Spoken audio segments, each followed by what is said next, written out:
February 14th, 1946. Fort Richardson, Alaska. The temperature outside Compound C hovered at 6 degrees below zero, but Thomas Brennan barely noticed the cold anymore. He stood at the guard tower, watching something that made no sense according to everything the Army had told him about protocol, about prisoners, about the way this whole thing was supposed to work. Through the chain-link fence, he could see her again. The woman with dark hair pulled back in a severe bun, wearing the faded gray uniform that marked her as enemy, as dangerous, as someone he should never think about the way he'd been thinking about her for the past 3 weeks. Before we jump back in, tell us where you're tuning in from, and if this story touches you, make sure you're subscribed, because tomorrow I've saved something extra special for you. Corporal Werner was her name, or at least that's what the roster said. Margarete Werner, age 26, former signals operator for the Luftwaffe, captured in Denmark during the final collapse of German forces in May 1945. She was teaching English to the other women in the compound using a battered dictionary and scraps of newspaper that Thomas himself had smuggled through the fence, breaking at least 4 regulations he could think of and probably a dozen more he didn't know existed. When she looked up and caught him watching, she didn't look away. She didn't smile either. She just held his gaze for 3 long seconds before returning to her makeshift classroom, and Thomas felt something shift inside his chest that had nothing to do with the Alaskan cold and everything to do with the question he couldn't answer. How does a country decide what to do with 6,000 women who fought for the wrong side? Thomas Brennan had arrived in Alaska in November 1945 with the 127th Military Police Battalion, part of a hasty reassignment that nobody had properly explained. The war in Europe had been over for 6 months. The war in the Pacific had ended in August with mushroom clouds over Japanese cities that still gave him nightmares when he let himself think too long about what those bombs meant for the future. He'd expected to go home to Philadelphia, to the row house on Kensington Avenue where his mother kept his room exactly as he'd left it, to the job his uncle had promised him at the shipyard, to the girl he'd been writing letters to for 3 years, who'd stopped writing back sometime around D-Day. Instead, he got orders sending him to the frozen edge of the continent to guard prisoners that the United States government didn't know what to do with and couldn't legally keep but absolutely could not send home. The women's compound at Fort Richardson had been constructed in September 1945 when the first transport ships arrived, carrying German military personnel that Allied forces in Europe didn't want, and the Soviet occupation zone definitely couldn't have. These weren't the nurses or the secretaries or the camp followers that people imagined when they thought about women in war. These were Luftwaffe auxiliaries who had operated anti-aircraft batteries, signals operators who had coordinated bomber runs over London, radar technicians who had tracked Allied aircraft across occupied Europe, and a handful of SS auxiliaries whose exact duties remained classified in files that Thomas wasn't cleared to read. 6,473 women to be exact, according to the manifest that Captain Holloway kept locked in his office safe. The largest concentration of female prisoners of war in United States custody, held in a facility that had been designed for half that number and staffed by guards who had no training in managing female prisoners and no guidance from Washington about what they were supposed to do with them beyond keeping them secure until somebody figured out the legal complications. The complications were substantial. The Geneva Convention of 1929 required that prisoners of war be repatriated promptly after cessation of hostilities, but Germany in 1945 didn't technically exist as a sovereign nation capable of receiving its citizens back. The country had been divided into 4 occupation zones controlled by the United States, Britain, France, and the Soviet Union, none of which wanted 6,000 German women with military training and questionable political backgrounds flooding into territories already struggling with millions of displaced persons and the massive logistics of denazification programs. The Soviet zone particularly refused to accept female prisoners who had served in technical capacities, claiming they were needed for war crimes investigations that everyone understood was code for forced labor in reconstruction projects. The British and French zones were overwhelmed with their own prisoners and refugees. The American zone in Germany had capacity problems and political complications involving fraternization policies that made the presence of young German women controversial among occupation forces. So the women stayed in Alaska through the winter of 1945 and into 1946, living in a legal limbo that nobody in Washington seemed eager to resolve. Thomas's orders were simple in theory and impossible in practice. Keep the prisoners secure, maintain discipline, ensure adequate food and medical care, and prevent any fraternization between guards and prisoners. That last directive appeared in bold text on every bulletin board in the guard quarters, underlined twice, and signed by Captain Holloway himself, who had made it abundantly clear during orientation that any guard caught developing personal relationships with prisoners would face court-martial and dishonorable discharge. Thomas had taken the warning seriously for the first 2 weeks. He'd maintained professional distance, spoken only when necessary to convey orders, and avoided eye contact with the women in Compound C who were his primary responsibility. He'd told himself that these were enemy soldiers who had participated in a war that killed millions, that whatever hardships they faced in captivity were consequences of choices their nation had made, that his job was security not sympathy. Then he'd met Margareta Werner, and every principle he'd been holding onto started crumbling like ice in spring thaw. The meeting happened by accident, or at least that's what Thomas told himself, when he replayed the moment in his mind during long night watches. He'd been inspecting the compound's perimeter fence on a routine patrol, when he noticed a section of chain link sagging under accumulated snow and ice. Standard procedure required reporting the damage to maintenance and posting a guard until repairs could be completed. But it was late afternoon. The maintenance crew had already gone off duty, and posting a guard meant pulling someone from another sector, which would leave gaps elsewhere in the coverage. Thomas decided to handle the repair himself, using tools from the guard shack and spare fencing materials stored in the compound's equipment shed. He was halfway through replacing the damaged section when Margaret approached from inside the fence. She moved carefully through the snow, her boots clearly inadequate for Alaskan winter despite the Red Cross packages that supplement. She stopped about 10 feet from where Thomas worked and watched him struggle with frozen wire that refused to bend properly in the cold. After several minutes of watching him fail to secure a connection, she spoke in English that carried a heavy accent but perfect grammar. "You are making the twist wrong. The wire will not hold when spring comes and the ice melts. You need to reverse the tension so it pulls against the post instead of away from it."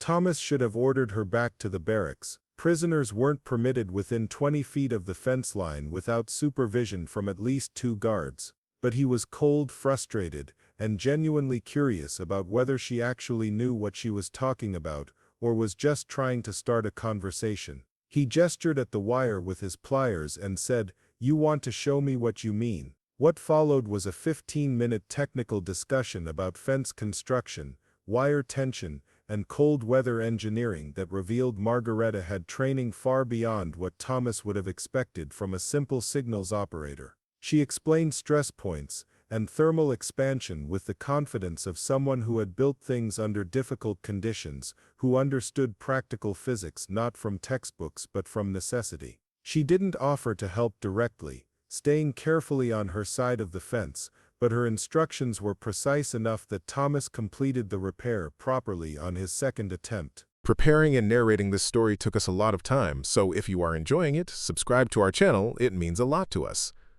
Now back to the story. When he finished, she nodded once and said, "That will hold through winter? Check it again in April when the freeze breaks." Thomas should have thanked her and walked away.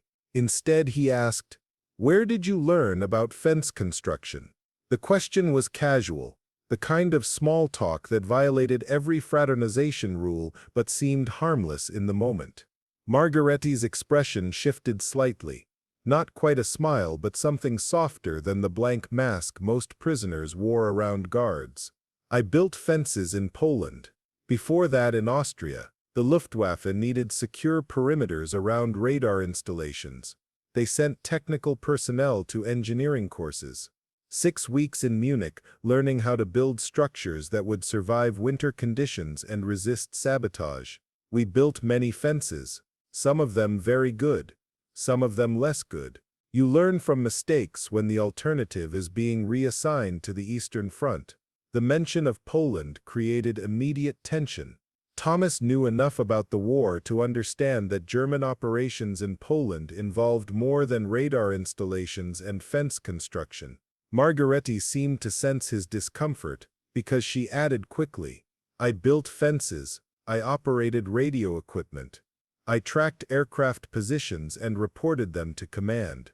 I did not participate in actions against civilians. I did not know about camps until after the war ended and American soldiers showed us photographs." She paused, then continued with quiet intensity. "I am not asking you to believe me. I am only telling you the truth. Whether you choose to believe it is your decision." Thomas believed her, though he couldn't explain why. Something in her directness, in the way she didn't try to justify or excuse but simply stated facts, felt genuine in a way that propaganda and official statements never did. He found himself saying, "I believe you," and meaning it more than he'd meant anything in months. Margaretti's response was barely audible over the wind. "Then you are either very foolish or very kind. I have not yet decided which." That conversation should have been the end of it. Thomas completed his patrol, filed his maintenance report, and returned to his quarters determined to maintain proper professional distance. But 2 days later he found himself volunteering for perimeter duty again, and the day after that he happened to have his patrol route take him past Compound C during the afternoon period when prisoners were permitted outdoor recreation time. He told himself he was being thorough, checking on the fence repair, ensuring that winter conditions hadn't created new security issues. The truth was simpler and more complicated. He wanted to see her again. He wanted to know more about the woman who built fences in Poland and spoke English, learned from what she later told him was a grammar textbook stolen from a bombed schoolhouse in Hamburg. The second conversation happened 3 days after the first. Margaretti was walking the compound's interior perimeter, a daily ritual that Thomas had noticed she performed regardless of weather. She walked alone while other prisoners clustered in groups near the barracks, seeking shelter from wind that cut through inadequate coats and around buildings that provided minimal protection from Alaskan winter. Thomas matched her pace from his side of the fence, maintaining the required distance but close enough to speak without shouting. He asked her why she walked when she could stay warm inside. Her answer revealed layers of experience that statistics and military reports never captured. "Inside the barracks we have 43 women in a space designed for 20. We have 6 working toilets for those 43 women. We have 18 functional bunks, which means we sleep in shifts. The heating system works intermittently because the boiler was never designed for this climate, and nobody has parts to repair it properly. The walls are thin enough that I can hear every conversation, every argument, every woman crying at night because she does not know if her family survived or where she will be sent when the Americans finally decide what to do with us. Outside I have cold, which I can tolerate, and space, which I cannot get anywhere else. So I walk." Thomas hadn't known about the overcrowding. The official reports stated that prisoner accommodations met Geneva Convention standards for adequate shelter and sanitation. Either someone was lying in the reports or the standards were lower than he'd assumed. He filed a formal complaint with Captain Holloway the next day, carefully framing it as a security concern rather than humanitarian advocacy. Overcrowded conditions increased tension among prisoners, created health hazards that could spread to guards, and violated the Army's own regulations about minimum square footage per detainee. Holloway listened, made notes, and told Thomas that Washington was aware of the situation and working on solutions that would probably materialize sometime after the next ice age. The complaint accomplished nothing practical, but Margaretti noticed. 2 days later, during his patrol, she approached the fence and said, "Corporal Brennan, I understand you attempted to improve our housing conditions.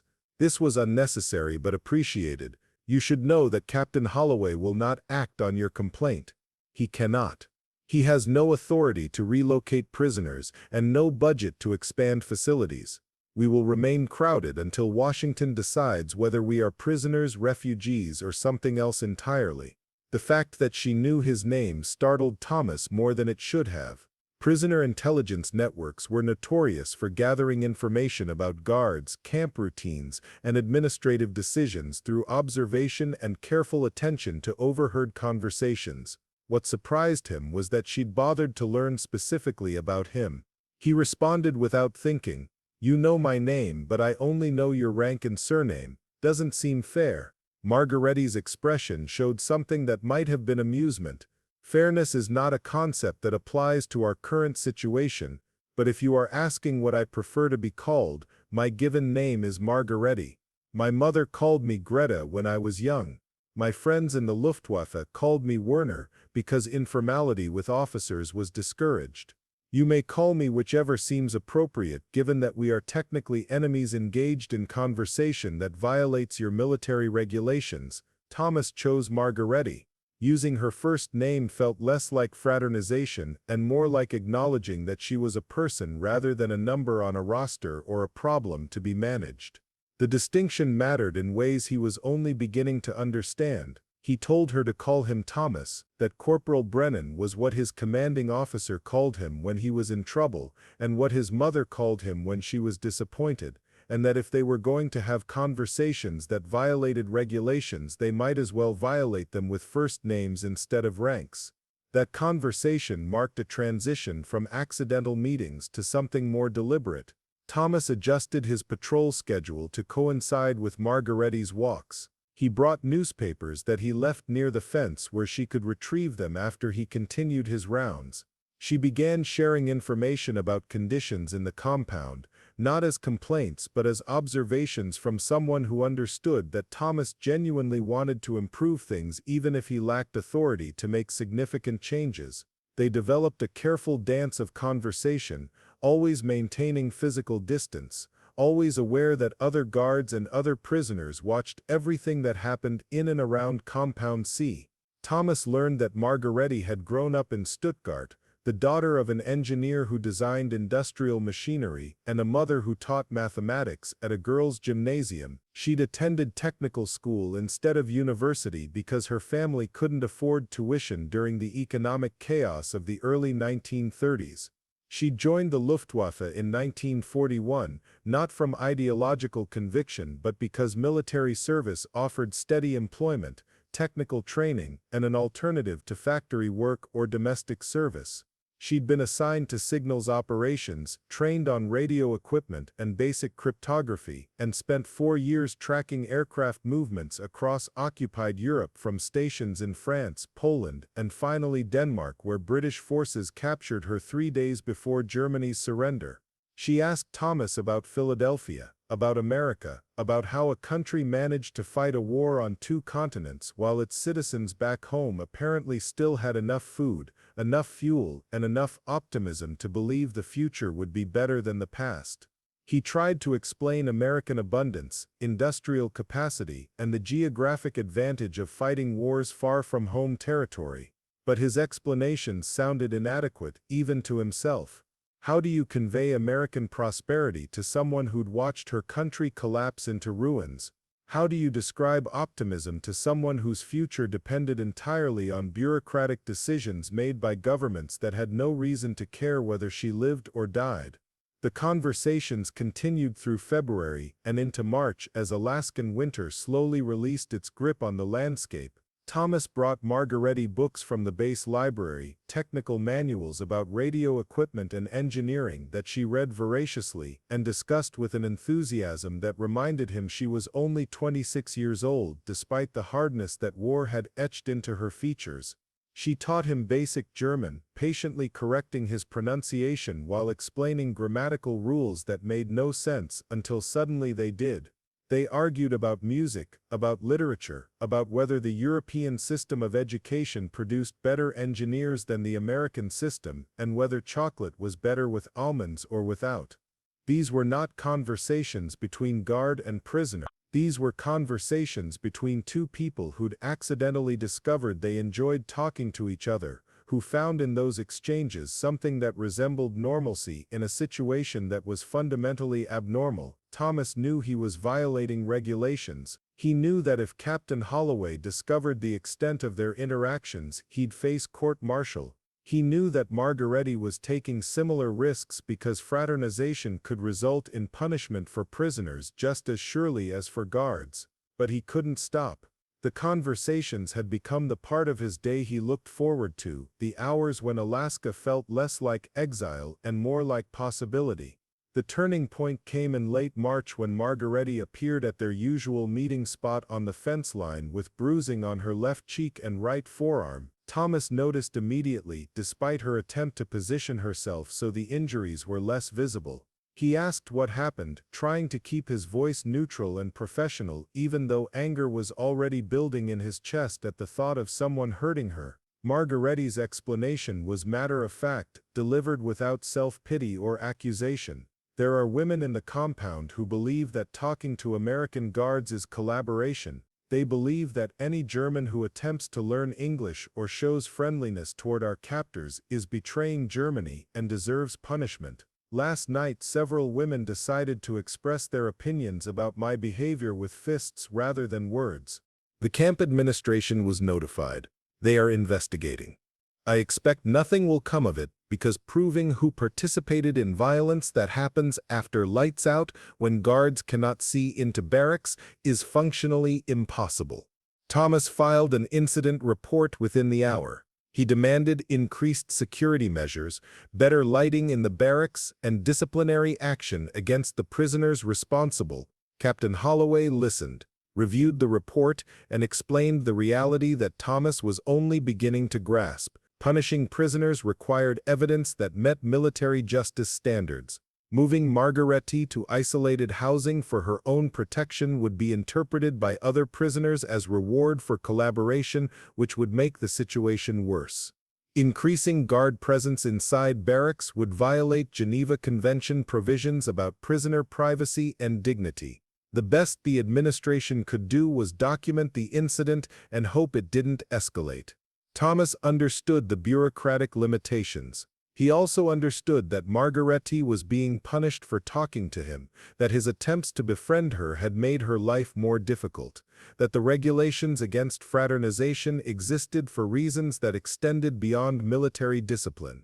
He told her they should stop meeting, that he'd been selfish putting her at risk for conversations that couldn't lead anywhere productive. Margaretti's response stayed with him for the rest of his life. Corporal Brennan, Thomas. I am 26 years old, and I have been at war since I was 21. I have lived in barracks with women who hate me, worked on equipment that guided bombers to targets where people like your family died, and watched my country transform from something I did not like into something I genuinely fear. These conversations with you are the first time since 1941 that I have felt like a person rather than a function. If other prisoners choose to punish me for that, it is their choice. But taking away these conversations because of their opinions would be allowing them to make me into exactly what they believe I am. So unless you personally wish to stop talking to me, I suggest we continue as we have been and accept whatever consequences follow. They continued. Thomas became more careful about timing and location, varying his patrol routes and scheduling their meetings for periods when other guards were occupied elsewhere. Margaretti stopped walking the perimeter during daylight and instead positioned herself near maintenance areas where their conversations could be disguised as routine inspections or equipment checks. The violence didn't repeat, but the tension in Compound C became obvious even to guards who didn't spend time learning prisoner dynamics. Groups formed along ideological lines, women who wanted to cooperate with their captors and make the best of an impossible situation. Women who maintained fierce loyalty to Germany and viewed cooperation as betrayal, and a larger group in the middle who simply wanted to survive until someone decided what would happen to them. April brought the first signs of spring and with it news from Washington that changed everything. The State Department had negotiated an agreement with the Soviet occupation zone in Germany allowing for repatriation of female prisoners who could prove they had family members in Soviet-controlled territory.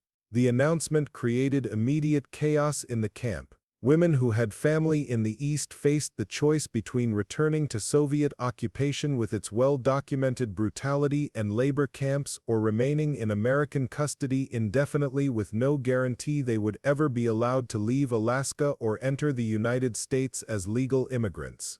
Women who had family in the western zones were told they'd be repatriated within 6 months once transportation and processing could be arranged. Women who had no living family or whose families had disappeared into the chaos of post-war displacement were given no information about their futures at all. Margaretti fell into the third category. Her father had died during an Allied bombing raid on Stuttgart in 1944. Her mother had been in Stuttgart when French forces occupied the city and had not been heard from since. She had no siblings, no extended family that she knew how to contact, and no place in Germany that she could claim as home. When the repatriation lists were posted, her name appeared on neither the approved group nor the denied group. She existed in administrative limbo, a person without a country and without a future that anyone in authority seemed interested in determining. Thomas tried to help through official channels. He wrote letters to the State Department explaining Margaretti's situation and requesting clarification about her status. He contacted the Red Cross seeking assistance in locating her mother through their displaced persons network. He even approached Captain Holloway about the possibility of sponsoring her immigration through military channels if such provisions existed. Every attempt hit bureaucratic walls. The State Department responded that individual cases would be evaluated after completion of the main repatriation process. The Red Cross added her mother's name to lists containing hundreds of thousands of missing persons. Captain Holloway explained that military personnel were explicitly prohibited from sponsoring immigration for prisoners under their supervision to prevent exactly the kind of personal relationship that Thomas had already developed. As summer arrived and the first groups of prisoners boarded ships bound for Europe, Thomas realized that Margaretti would likely remain in Alaska indefinitely. The women who stayed behind after the repatriation ships departed numbered approximately 1,500, those without families, those whose families were in Soviet zones and who refused repatriation to that fate, and those who had indicated they wanted to remain in American custody rather than return to a Germany they no longer recognized. The compound emptied and reorganized. Margaretti was moved to a smaller facility with better conditions but more isolation. Thomas's contact with her became less frequent as administrative priorities shifted toward managing the reduced prisoner population. Their conversations during this period took on different character. They talked less about Germany and more about futures that seemed increasingly uncertain. Thomas told her about Philadelphia, about his family's row house and the neighborhood where he'd grown up, about his uncle's shipyard and the job waiting for him when he finally got discharged. Margaretti talked about what kind of life she might build if she ever left Alaska, about whether someone with her background could find work that didn't require explaining 4 years of military service to the losing side. She asked Thomas if Americans would hire a former enemy. He wanted to tell her yes, that America welcomed everyone who wanted to work hard and build something better. But he wasn't sure that was true, especially for a German woman who'd worn the Luftwaffe uniform and served in occupied territories. The question that neither of them asked directly, but that hung between them in every conversation, was what they meant to each other and what future, if any, their relationship could possibly have. Thomas knew he'd fallen in love with her somewhere between February and June, probably during one of those frozen conversations at the fence line or maybe later during the April discussions about music and literature. He knew that saying it would create complications neither of them could handle given their circumstances. He knew that even thinking it probably qualified as dereliction of duty according to the regulations he'd sworn to uphold. What he didn't know was that Margareta had reached the same conclusions and had been navigating the same impossible situation from her side of the fence, that she'd been falling in love with a guard who brought her newspapers and argued with her about chocolate while her future hung in bureaucratic suspension, and her past marked her as someone who should never be trusted by the country that held her captive. September 1946 brought the decision that Thomas had been avoiding for months. His discharge papers arrived with orders to report to Philadelphia by October 1st for separation processing.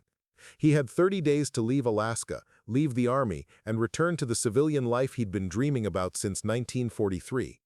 The problem was that somewhere between February and September, his dreams had changed completely. Philadelphia meant his mother's cooking, and his old bedroom and the neighborhood where everyone knew his name.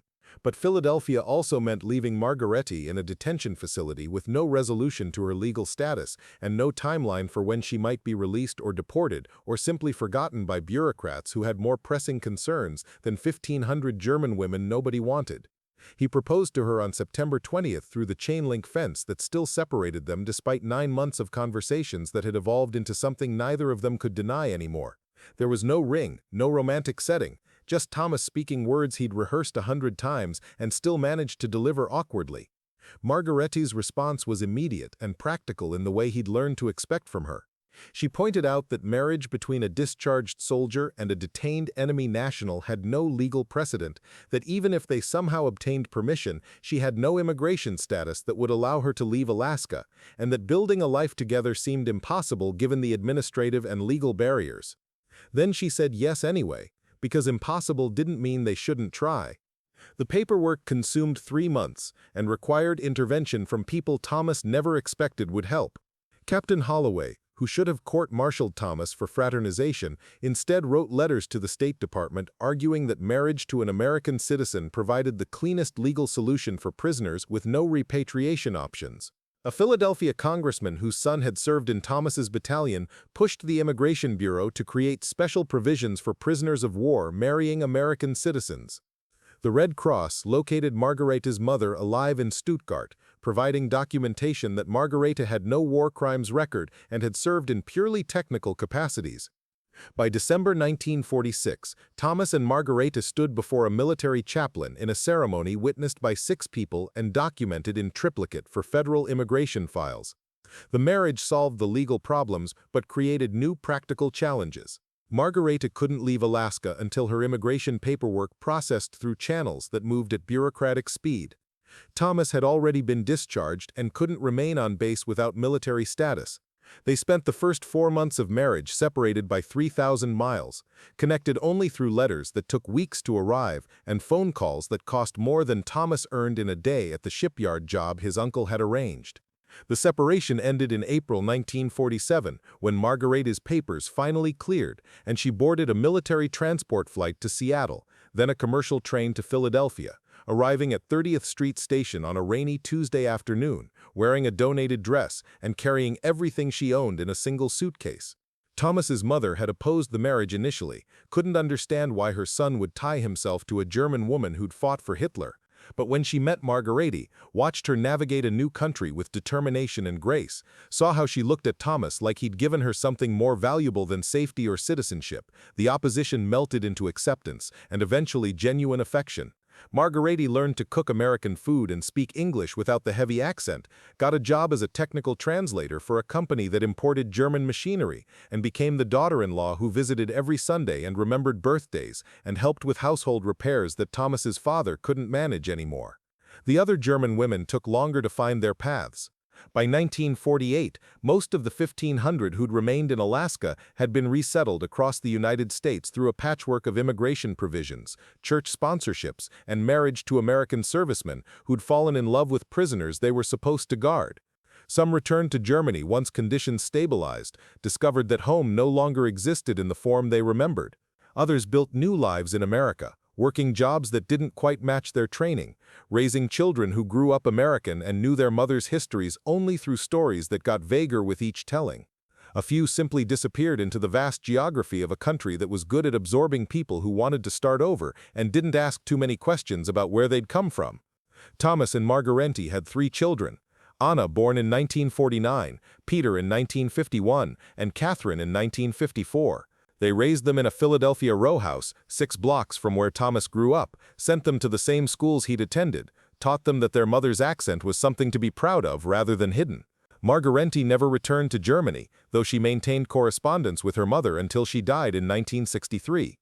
She became a naturalized citizen in 1952, voted in every election afterward, and built a life defined not by the war she'd lived through, but by the peace she'd chosen to create.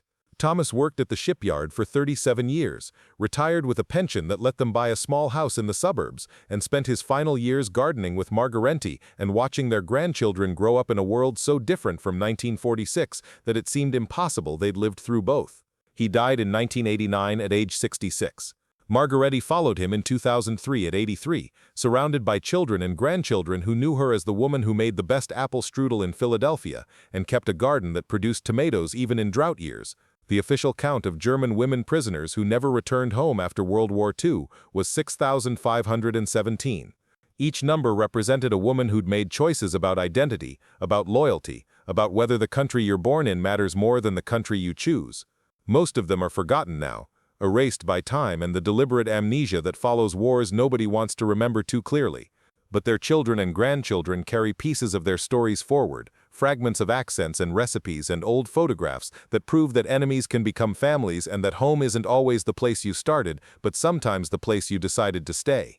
Up next, you've got 2 more standout stories right on your screen. If this one hit the mark, you won't want to pass these up. Just click and check them out.